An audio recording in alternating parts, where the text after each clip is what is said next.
आपण पाहत आहात नाशिक खबर न्यूज, जनतेचे हक्काचे व्यासपीठ। देवळा तालुक्यातील उमराणे शिवारात आज सकाळी भीषण एसटी अपघात घडला।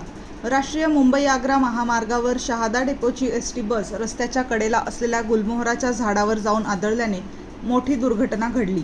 आज सकाळी 8:30च्या सुमारास हा अपघात झाला। MH14 MH2310 क्रमांकाच्या बसवरील चालकाचे नियंत्रण सुटल्याने बस थेट झाडावर धडकली। अपघात इतका भीषण होता की बसमधील प्रवाशांमध्ये एकच किंकाळी उडाली।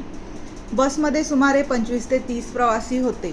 चालकासह 10 ते 11 प्रवासी जखमी झाल्याची प्राथमिक माहिती समोर आली असून काही जण गंभीर जखमी असल्याचे सांगितले जात आहे।